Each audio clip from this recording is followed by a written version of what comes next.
Hello, Steve here at West Green. Not with my alter ego today. I'm not going to mention him. Anyway, here's a few lineup of some of my locos. All going. That's a Dapol one.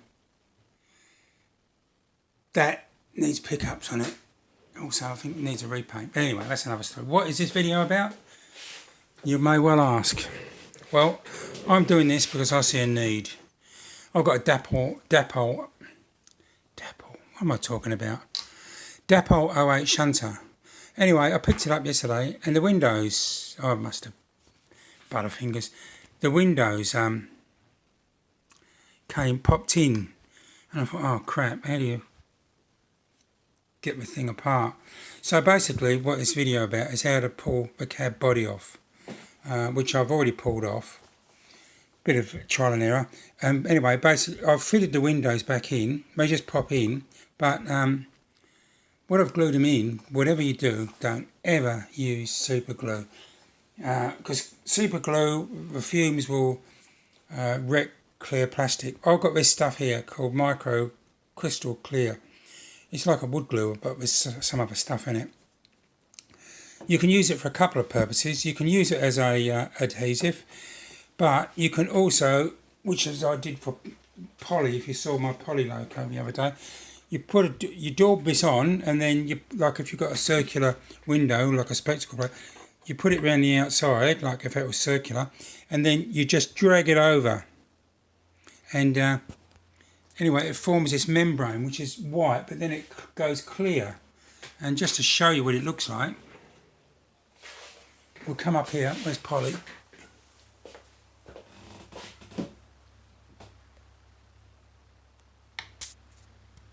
Can you see how clear they are? That's this micro scale stuff. It's good stuff. You can't use it on really big windows, but anyway, that's enough of that. So basically, let's get back to it. I don't edit my videos. This is warts and all. Anyway, so I've glued those back in. I just got wet on the recessed. I just put some round, held it with a piece of pliers, popped it back in. So they're going to set. But basically, what you do, this piece just clips in. I don't know if I can see it. Hang on. Okay, so when you get the cab off, and there's two lugs on the bottom. Where are they? Anyway, let's not worry about that in the moment. But basically, there are, see, there's lugs there. That's right. That's what I was looking for. There's lugs fit into those holes there. You can see them there and there. And at the front, there's two little indentations. And there are, you can just see the lugs there. So basically, you've got to be really careful, because this is plastic and it's so easy. It's so easy to break them. I just ran a craft knife round and gradually prised it open. But be extremely careful. So I'm going to put the cab back now, because you've got to separate these two. So I could get in and pop the windows back in. My advice is be careful. Don't touch the windows, otherwise you'll have to be a muppet like me and fix this up. Okay, before I put this back, I just want to show you something. As you probably know, the door's open on this. You can probably see there's two hinges and there's a piece of thin wire. Now, if you hold the cab the right way up, guess what happens? The wire will slip out and the door will fall off. And the blade will fall out of the craft knife, which it just did. So be careful, because I've just had to get a pair of pliers and a magnifier and slip it through the bottom and through the hinge on the door. You can do it, but it's probably better off if you don't have to do it. Okay, I just spent about 20 minutes off video getting this in. You're lucky it was off video, because I said some very naughty words like no. So anyway, look, you think, well, it goes back in. Now I'll tell you what the problem is. I'll give you the heads up. Where's my pointer? Hold on. Here's my pointer. As you probably realise, there's a light there. Now inside on this plastic base, there's a plastic column with wire and the light up there, and then there's a receptacle inside the cab. When you try and put it down, I couldn't get it in. I couldn't get one end in, and when I realised it wasn't going down into the receptacle, I could see that, and I don't know if you can see it inside the cab. Let's hold it up. This might not be very good, but inside the cab, just at the front of the cab, there's a black column, and I think you can just see at the bottom there that receptacle. What I had to do to get it, I couldn't get it to fit down at the front on one side. So basically what I had to do was put a screwdriver in and look at it and just push it and just tease it to one side. As soon as I did that, it went down into that receptacle in the middle and it all snapped into the place. So that cab's back. Now basically what happens is, that just fits in those, there's some lugs. There's a couple of lugs at the back, there they are. There's two of these and there's little two screws that feed from the bottom. So I'm going to try and put that back.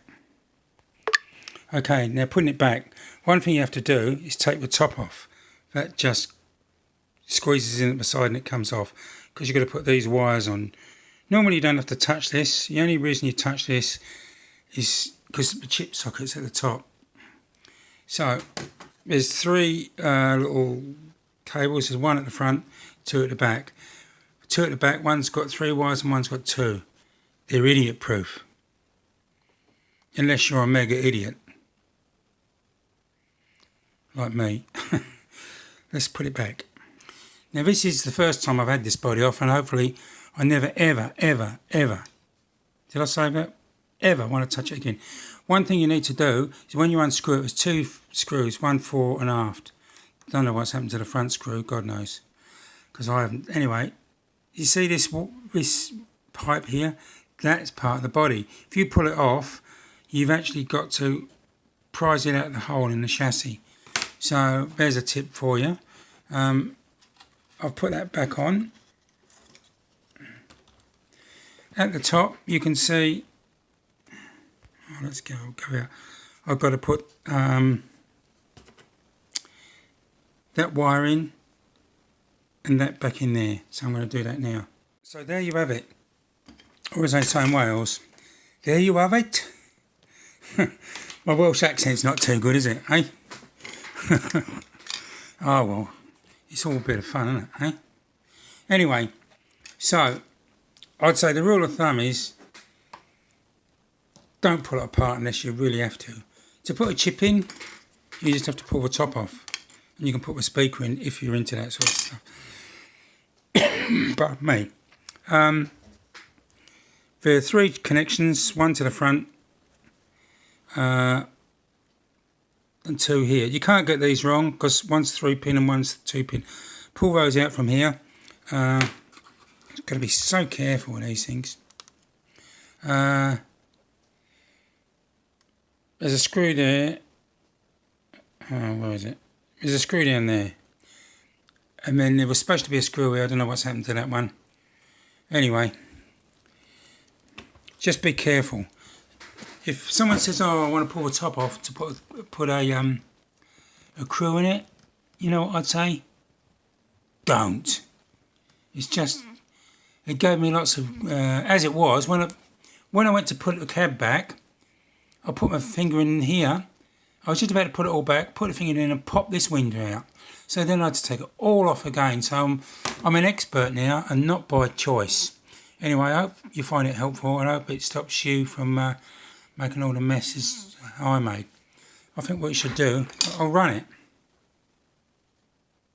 My layout's not running at the moment. That's another job I've got to do. I was supposed to work on that today, but I didn't do it.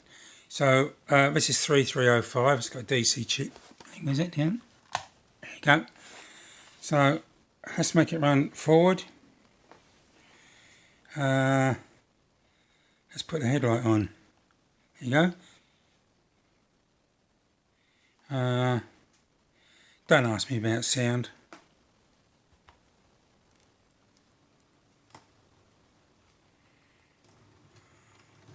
Sometimes, for some reason, the quartering gets out on these. I don't know why. Anyway.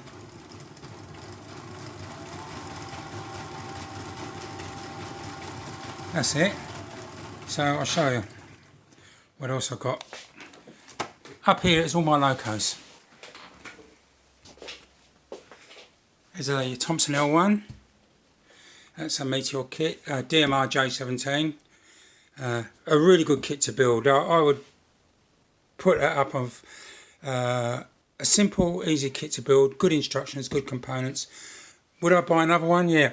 Would I recommend anyone that kit? Most certainly would. N7, I didn't build that, unfortunately, because Jim McGowan had stopped making them at the time, so I had to buy this one second hand off eBay.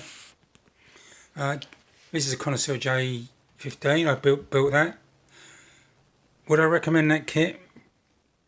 I would recommend every kit Connoisseur make. Warren Shepherd N2.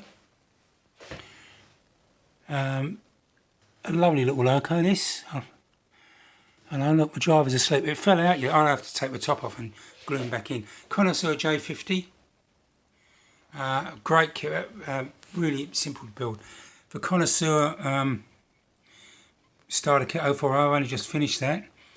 And she's very heavy. It's got a flywheel in it. It runs on